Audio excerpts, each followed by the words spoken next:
Welcome to the Sex and Wellness Podcast. My name is Dr. Mary Grimberg, and today we're going to be talking about ongoing chronic pain and chronic illnesses and the different things that you can do to help it, including physical therapy, but also alternative treatments that can help. Honestly, a lot of times Western medicine can't explain.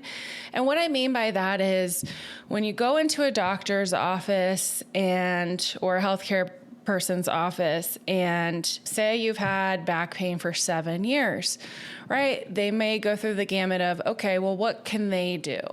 Unless it's, a physical therapy office or something different, the point is that it's more of what we have in our healthcare system in the United States. The first thing people are going to go to is either an X-ray. The likelihood is that you've probably already had an X-ray and MRI to rule out why the symptoms are occurring. It is important that if you do have ongoing pain and ongoing chronic symptoms, it is important that we rule out anything major that's going on. So I'm talking about the people who have had all the tests, all the blood work, all the things done, and they're still having symptoms. Because this is actually a big component of the practice that of the people that come into my practice, is that they're often dismissed. And because nothing shows up on the MRI, because the blood work is normal, right? All these different things. But what we're missing is a huge component, which includes the mental health component and lifestyle. Lifestyle can mean exercise, it can mean nutrition, but it also means true lifestyle. Like, what does your work day look like? What do you do for yourself? Are you constantly surrounding yourself with people who drain you, who put you down? There's a variety of things that can affect our health, but we're not talking about it.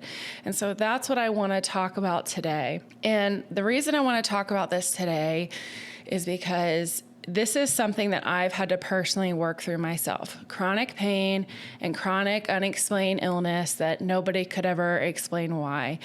I know in the past I've mentioned that I am a survivor of Hodgkin's lymphoma, but really my journey starts years and years ago, and I'll kind of explain really where I was and where I'm at today. And so one of the biggest things that I have found is that I grew up in a very religious community.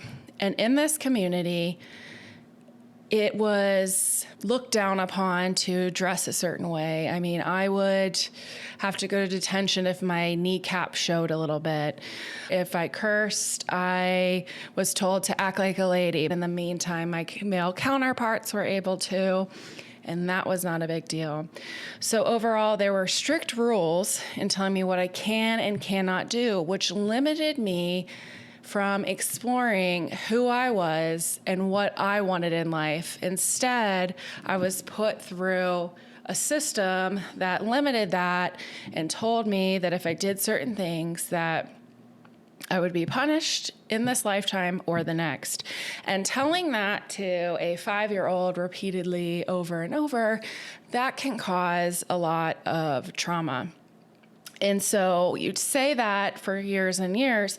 And so what you develop is just kind of this ongoing fight or flight response. And everything you do or think of is, oh, I'm probably going to hell for that. Oh, or probably I shouldn't do that. Or I shouldn't do, right?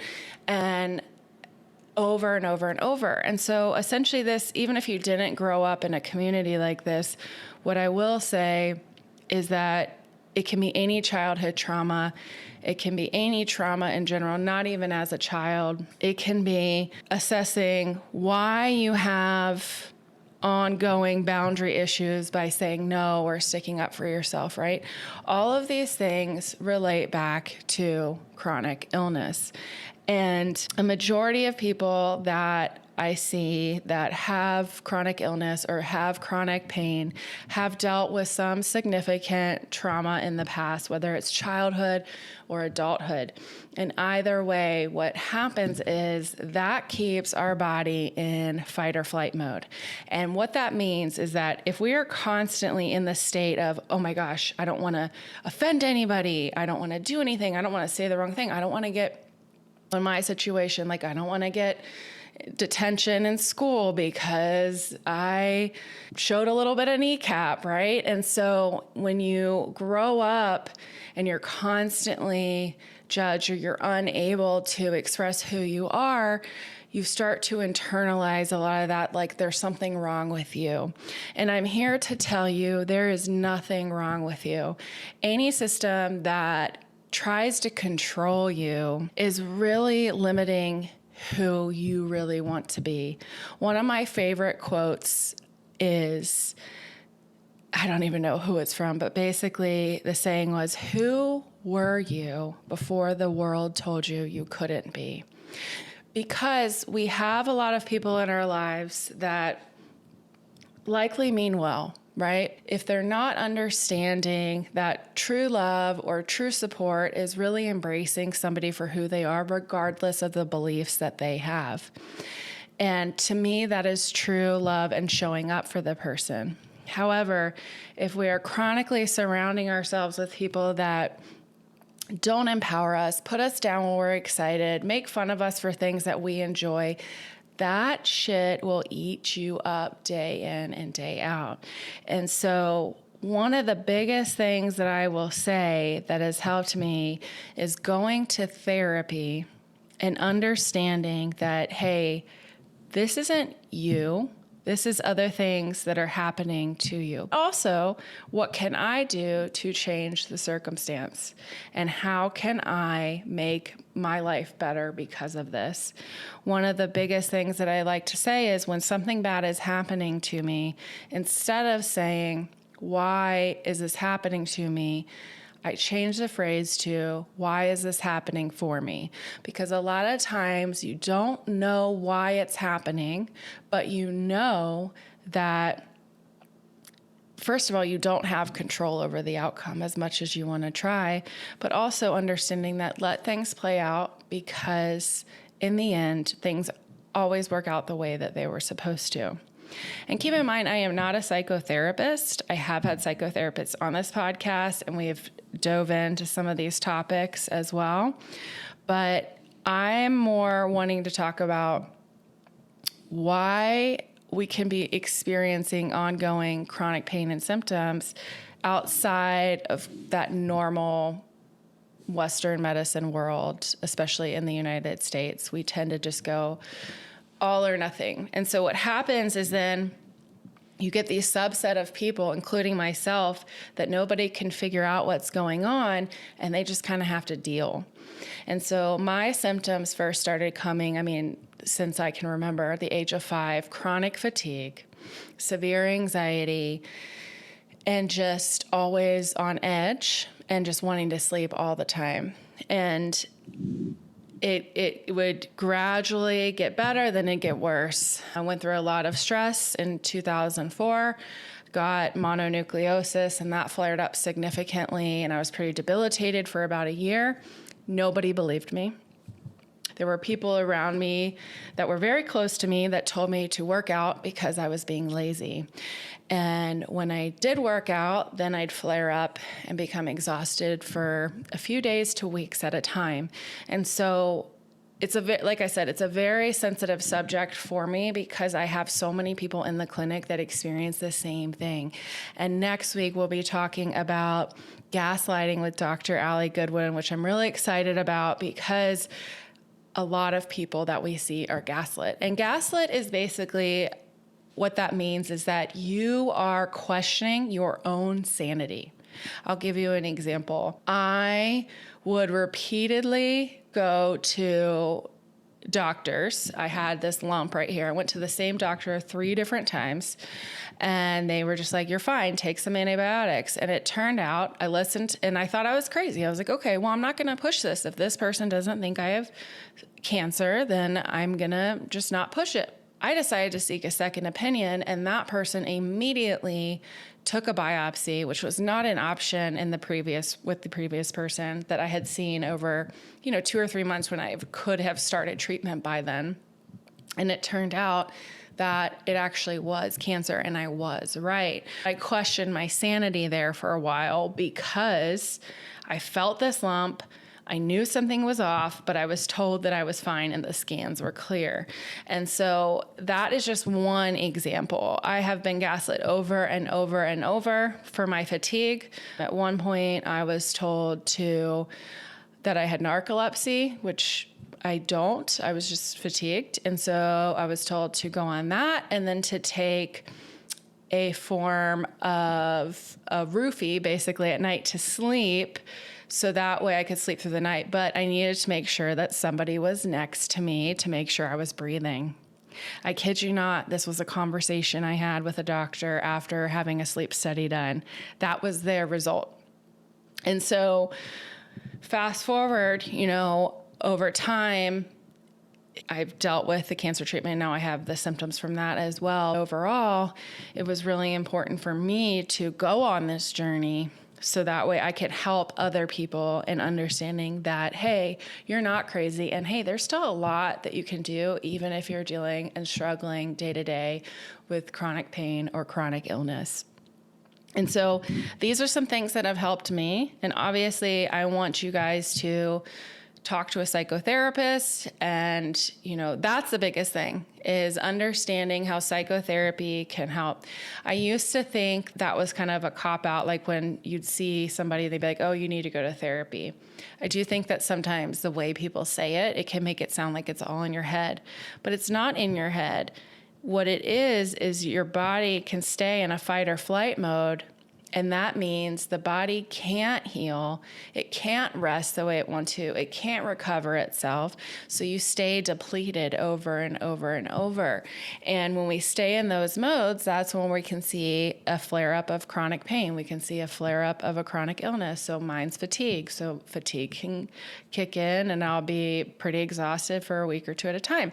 But it's enough where I can function, I go to work, all that stuff. I can do all that. I just can't do extra things. Like I can't plan dinners if I'm tired that week, or I have to be careful with exercise. But the day-to-day stuff, I'm fine, like with patient treatment and things like that. But it's all these additional things that make life that can be limiting. So I want to go back to why this is important. So number one, let's just talk about the central, I don't know why I said number one, but anyways, so the central nervous system. So when we're in fight or flight mode, the first thing is to recognize when you're in fight or flight mode. And that means when you are on high alert, you might have a lot of anxiety, your heart might be racing, you might be sweating, you might be irritable, you may not be able to sleep, you may not have an appetite. All these different things can kind of tell you that you're in a fight or flight mode. My symptoms are that I get annoyed on the road with people easier. I don't have road rage, I'm fine. I just admit that, if somebody is, at a stop sign longer than 5 seconds, I may honk, but, that doesn't make me a bad person. Or maybe it does, who knows. But that I can feel myself just kind of being more irritable in general. I can feel that I'm craving sweets more, and I can feel that my bladder urgencies increase. And when all of those combined start happening, I know, okay, I've got to step back. What am I doing in my day-to-day that is limiting me from just being and enjoying life? Again, I don't want this to sound like that you need to go on a vacation once a week. I'm saying even if it's just some downtime for 20 minutes or, sitting in the car extra longer before you head into the house, something that pulls your nervous system from all the way as high as it can be all the way down. Not even all the way down, just down a bit. Because when you're down a bit, your body can react a lot easier to stressors, and it doesn't have to take you over the edge. I did not know this for many years. And so with anxiety, I just assumed that, hey, everybody in my family's anxious, so I'm anxious. The reality is we can figure out why certain things cause anxiety and why certain things don't, right? So if you know that you are about to have, I'll see this a lot. For example, if somebody is in a co-parenting situation and the co-parent is being more difficult, right? We can't change what that co-parent is doing. What we can change is how we react and how do we get ourselves into a calmer state before we interact with this person. Whether it's 5 minutes of breath work before, whether it's treating yourself to something after, whether it's doing therapy that week or coming up with a plan. Either way, the point is that what is it that can help your body when you know you're going into these stressful moments? Because life is complicated and relationships are complicated. So kind of going back to the central nervous system is that when we are constantly in that fight or flight, our cortisol increases, our blood pressure increases, our heart rate increases, right? And so what happens is all of that can limit our body's ability to heal. This is when we're susceptible to illnesses. This is when we're susceptible to flare-ups because our immune system is lower. And so it's not uncommon for people like myself. When I was diagnosed with cancer, I was in the most stress that I've ever been in my life. I was in an unhealthy relationship. I had just had a friend report me for a non-compete issue. And I just felt it was just really, really a hard time. And, you know, after going through all this, all of that needed to happen. So I'm here today in a way that I can show up for other people and I can live a happy life. And it took a lot to get to that point. And as much as it sucks, I would still do it over again to get to where I'm at today. I'm not saying I'm perfect. I still have stuff that bothers me, but I've worked hard to understand my body and understand what's going on versus relying on external sources to constantly tell me. I was constantly going to doctor's offices and doing all these things. And so when we want to know causes, when we are in chronic pain or chronic illness, we want a cause. We want to know exactly what it is because maybe it's that one pill, maybe it's that one exercise or that one adjustment or that one movement that's just going to make it all go away. And trust me, I wish that I could give that to you. The reality is when you've been dealing with chronic pain and chronic illness, this is multifactorial, right? We've got a lot of different things going on. We've got your central nervous system, right? We're likely in fight or flight. The other part is nutrition. So are there certain foods that affect your body differently? How are we drinking enough water? What's the quality of water like? What's our air quality like, right? Are you changing the air filters regularly? You know, are you making sure that you're able to eat regularly? Are you finding yourself skipping lunches because you're working through lunch? All those different things, right? So just even looking at your day-to-day and seeing, okay, what can I do to make this day a little bit easier on me or a little bit better? Especially being a woman, you're kind of programmed to do it all, and we're programmed to say yes. And that's why it's also important to consider lifestyle. If you find yourself being a person that can't say no to anybody because you're worried about hurting their feelings, that's going to keep your body in fight or flight because you're constantly doing for others and not filling back up your cup. I did this a lot. I would overcommit. I would, try to be there for every single person, but not showing up for myself. And that depletes you over and over and over again. This often happens with work. People tend to take on more work because they feel that they're more productive. And that tends to be sometimes when we're trying to prove our worth. And you don't need to prove your worth. But it's important to recognize that, hey, there are other things that can affect you, not just that blood work, not just that MRI. It's all these other things that honestly, I didn't even know. It sounds ridiculous, but I didn't even know to the extent how much it affects your health until the past few years. And now it's something big that I talk about with my patients. An example would be then if you think about this, right? It's the end of the day, you are exhausted, you had a tough day, whether you have kids or not. You sit down and you're like, man, I am on empty, okay? And you had already committed to maybe going to a dinner with friends. And you might think, okay, I better go to this because I committed to it. Or you can tell your friends that you're not feeling well and to rain check. And which one do you think is going to be better for your body? If you are physically and emotionally depleted, the likelihood is that taking time for yourself and recovering that night will be likely the most beneficial. Again, maybe you're more energized by being around friends. The point is that I want you to start kind of considering these things, because what that does is if you push yourself to that extreme and then you don't sleep well and you wake up and you do it again and again and again and again, your body is just screaming help. And that's when we start getting symptoms. So I try to have people in myself is when I'm feeling symptoms, what is my body trying to tell me? And what can I do to support myself during that time? And so with causes, the other thing that can be affecting too is exercise. So how much are we exercising? Are we moving our bodies? I know that with chronic illness and pain, it can be hard to exercise some days. I get it. I deal with it too. So what else can you do? Maybe some gentle breath work, maybe some gentle stretching, something to move your body. Maybe you sit outside, get some vitamin D, or you go on a gentle walk. Something to keep your body moving that will help with your entire body and help your nervous system and all of that reset. So it's really important that we're doing some form of exercise that feels good for your body.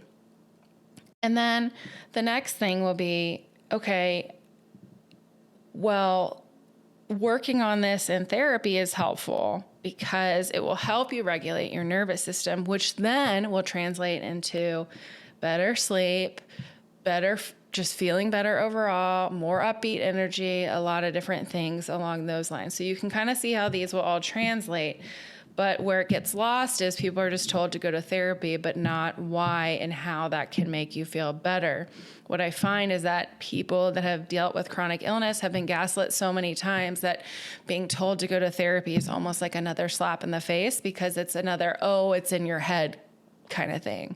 But the reality is, let's break down why and help people understand. So if you can't say no to anybody, which I am a recovering people pleaser, you have to ask yourself, why are you putting this dinner or this event above how your body is feeling right then, right? Obviously, sometimes you have to push through it because you've committed or whatever. I'm not saying every time you just drop everything and ignore everything. What I am saying is just to be a bit more cognizant on what you're doing day to day and how that affects your body.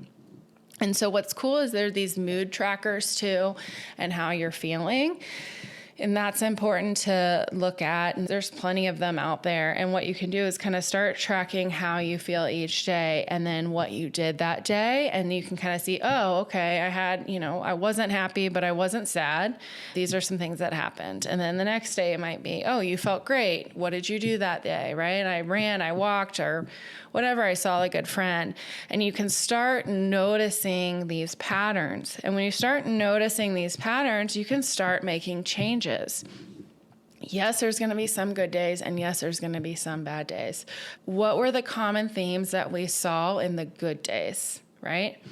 If you are having days that are all just sad faces and not feeling well, it's definitely something to consider that when you are dealing with chronic pain and ongoing chronic illnesses, people are more susceptible to depression and anxiety. So sometimes talking to a psychiatrist to kind of see, hey, if you tried all these other things and you're still having these symptoms, maybe a medication and therapy will be helpful, or maybe just therapy, right?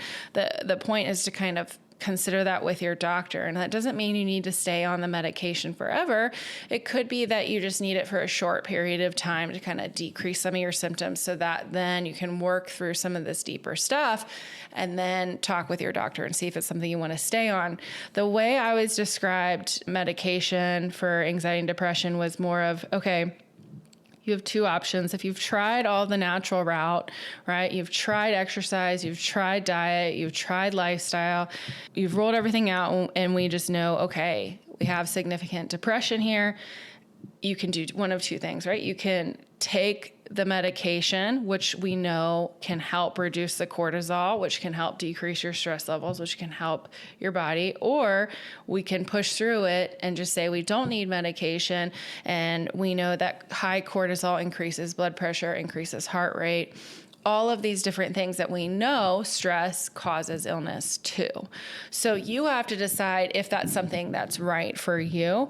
I just like to lay it out for people. Sometimes people have a hard time because they don't respond to some of the medications. And that's why you see a lot of psychedelic therapy coming up in different states. I know that in Texas, we have ketamine, and I believe in other states, there's other forms that are popping up. Essentially what that does is it helps you dig deeper into your subconscious brain and understanding those inner thoughts or inner feelings and inner dialogues and inner traumas that you may not even know if they're there, and it comes up and you can process it with a therapist.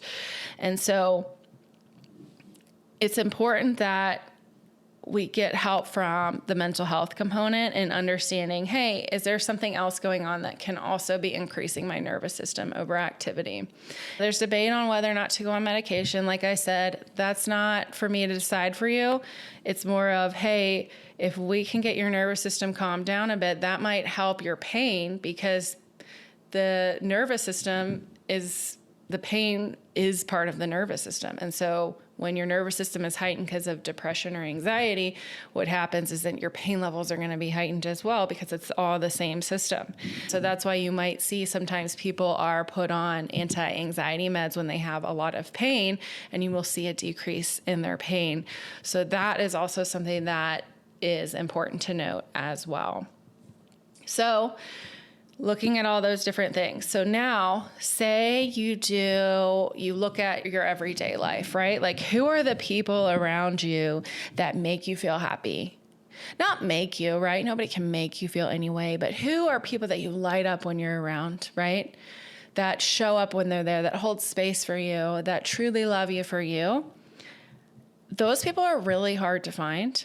And when you find them, keep them, because they are people that bring joy into your life. And what I find is that so much joy is sucked out of our lives because of family drama, because of work drama, because of corporate greed, whatever it is. We have lost a lot of joy. So what can we do to bring that back in? And it doesn't have to be anything crazy. It can be little things that make you happy, even if somebody else thinks they're stupid. That's what I say is, if somebody thinks it's stupid that makes you happy, or do something, or you say you like something that makes you happy. Like for me, I like eating breakfast for dinner sometimes, or dessert before dinner. It's just silly little stuff like that. Something is constantly kind of on you and not letting you feel and be yourself. I would question, how that person makes you feel, and if you can set up boundaries with that person. Like, hey, when those comments are said to me, this is how I feel. Again, not a psychotherapist here, but I want you to consider how your body feels when certain conversations or certain comments are made, and then how you feel kind of the rest of the day and how your body reacts. What I find is it's just so crazy how our bodies are just know a lot more than our subconscious brains, which are, our conscious brain is allowing me to talk to you, but my subconscious brain are my inner thoughts right now and how my body's feeling. Obviously, it's a deeper explanation of that, but I'm just giving you an example. So if we can start understanding how we're talking to ourselves day in, day out, if we constantly look at the mirror and we say, ew, gross, or, constantly putting ourselves down, you are your number one critic, that's going to eat at your body too, right? So you're constantly in this fight or flight mode because of the way that we're talking to ourselves. Looking at those triggers, what is it that sets you off that makes you feel sick each time, right? You can look at this in the patterns that you see, like in your emotional and physical diary, that, again, you can get these on any app and just kind of do it that way. You can also just put it in your notes section. I highly recommend tracking it. Another thing, if you are a woman or you are somebody that has a period, I would say track your period cycle with some of these symptoms as well, because you're going to get a ton more info with that, right? There are certain times of our period or our cycle where progesterone is increased. And during that time, we may be more susceptible to more chronic pain if you're dealing with more chronic pain, because that can increase some laxity in the joints, but nothing to worry about, nothing crazy. It's just more of, oh, okay, I'm starting to correlate some of this a bit achiness or this pain with my cycle. Okay, so then what can we do to support you during that time, during your cycle? Do you need to scale back on exercise? Do you need more sleep that week? Do you want to do just gentle movements? Do you want to read more? Do you want to just focus on walks? The point is that pulling yourself back in and listening to your body, because society has taught us to be quiet, don't rattle, don't stir any feathers, don't ruffle any I am the worst at analogies. Don't ruffle any feathers, be a good lady, be ladylike, and all these different things, right? The reality is how we internalize this stuff over and over again is making us sick. And it's just something to consider. And I know this all might seem like a lot, but I'm not telling you to change your life today. I'm just saying I want you to kind of keep this in the back of your mind. And when you're ready, it's stuff that you can start exploring, right? Next thing is, once you figure out what those triggers are, how can you support yourself, right? Like we said, if you know that you're going to deal with somebody at work or a difficult co-parent or something like that, we know that, okay, during that time, you might have a heightened stress level, right? It's just natural for us to get stressed. And it's not the stress that's the issue, it's the coming down. So if you go and you have a difficult conversation with a coworker and you stay in that heightened state, that's going to affect you more than it would be is if you dealt with the conversation, felt the feelings, and said what you needed to say, and then an hour later you can kind of bring your nervous system down or whatever it is, right? I know that for me, when I've had difficult conversations, it's taken a week or two for me to recover. Now it's about a day, but that has taken so much time and work. And not saying that it's not possible. It's just that every day that you work on this is one day closer to you feeling better in your body. And so, another thing too that I didn't mention is IBS people with IBS tend to get more triggered as well, because the gut is related to the nervous system. So when you're in a fight or flight, the GI system constricts. So that can cause pain, diarrhea, constipation, things like that. Another common thing that will happen is a flare-up of fibromyalgia. We can get a flare-up of fatigue. We can get a flare-up of rheumatoid arthritis. We can get a flare-up of pain anywhere if you deal with chronic pain, right? So those are some of the things that I'm talking about that can flare up.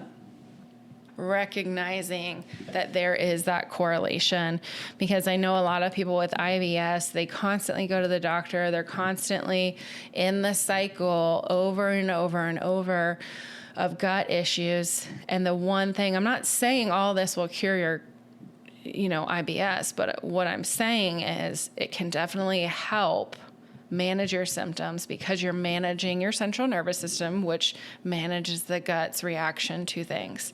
So again, how to support yourself during the times that you know you're going to be stressed. And then how do you support yourself on the days where stuff pops up that you weren't expecting, and how do you recover from that, and how do you work through that?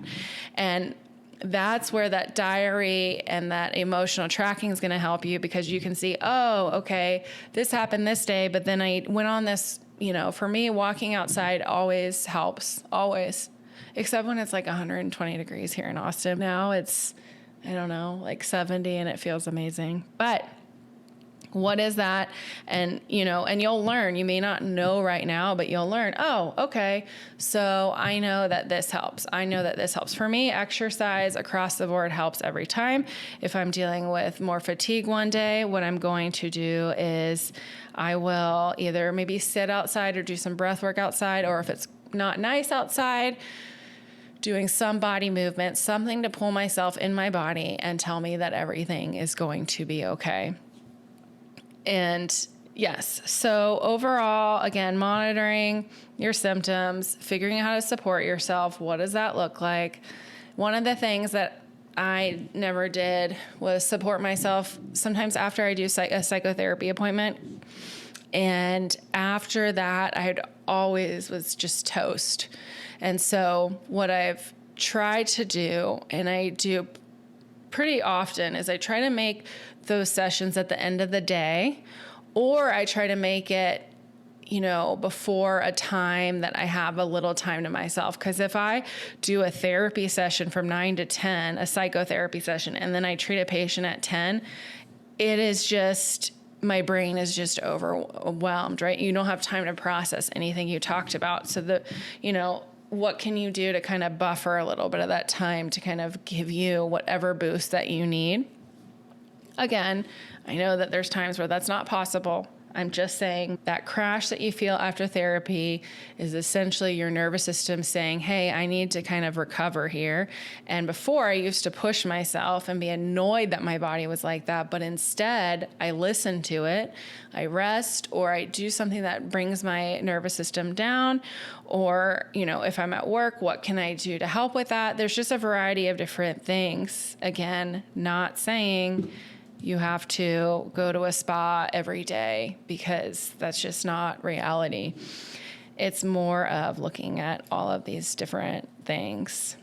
And so really, in summary, it's looking at, okay, understand your physical body's response to stress. Okay? Like I said, for me, I know that my body responds. I know I have to pee more, I'm more irritable, and I lose my appetite. All right. And then understand causes. So what do you believe might be a big cause in you experiencing an increase of stress, right? Is it emotional stress? Is it physical stress? Is it lifestyle? Like what might that be? Then monitoring your triggers, right? There are certain people in your life that tend to set you off. I mean, we all have people like that. And what can you do to support yourself around that, right? What are some things that you can do to help you feel better in your body? And then, monitoring sleep, monitoring your cycle, monitoring nutrition, monitoring how much water you drink, the quality of the water, right? You're breathing in. Are you getting outside? Are you exercising? There's just so many different components that, like I said, are not talked about. The things are most talked about in medicine, at least in the United States, are the biomechanics, or a physical issue in the body, right? When we get MRIs, people are trying to look for a bulging disc or something to explain the pain. The thing that we're not talking about too is that a majority of people have a bulging disc on their MRI. They just may or may not have symptoms, right? So even if something shows up on the image, it doesn't always correlate. So my point is, you are not crazy. You are just not told which things to look at outside of everything you've already done.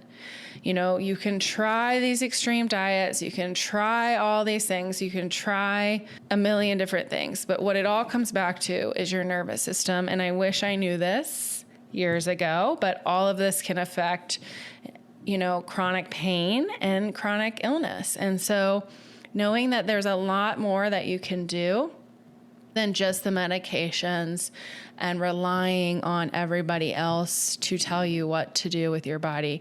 You can advocate for yourself. It is your body and your life. Don't worry about offending somebody else if you need a second opinion.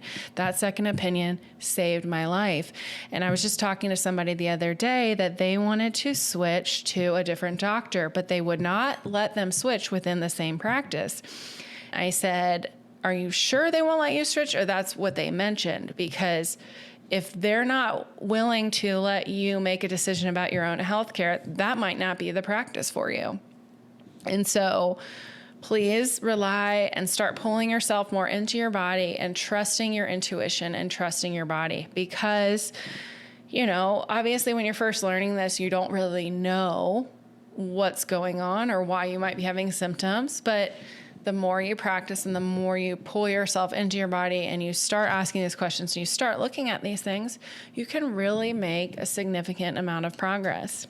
Oh, the last thing I wanted to mention is this is more, I guess it's for people with chronic pain too, but chronic illness is that when you're dealing with a chronic illness like chronic fatigue or fibromyalgia or, a variety of different chronic illnesses, the thing that we deal with when you have it's a hidden illness, basically, because people don't know that you're dealing with it. They just see your external appearance and assume that you're fine. And so the point that I'm trying to say is that somebody with a chronic illness may only have 10 spoons in a day. Spoons are basically your energy levels. So if you know that you only have 10 spoons in a day, but you have an activity later in the day that's going to use a lot of spoons, you may not use a lot of your spoons in the morning because you know you're going to need them in the evening, and vice versa. So we're essentially using energy conservation, right? So same thing with chronic pain. If you know that you're in a flare of your back pain, right? You have an event that evening, maybe you don't push yourself earlier in the day with whatever we're trying to get to do that day. Maybe the garden work can wait until the next day. And then, you have a bit more energy for that evening activity or whatever that may be. And so anyways, there's a lot of people dealing with silent or hidden illnesses. And that's why I'm excited to talk with Dr. Allie next week about the different ways that we help people dealing with ongoing gaslighting and hidden illnesses. So thank you guys so much, and I will see you in 2 weeks.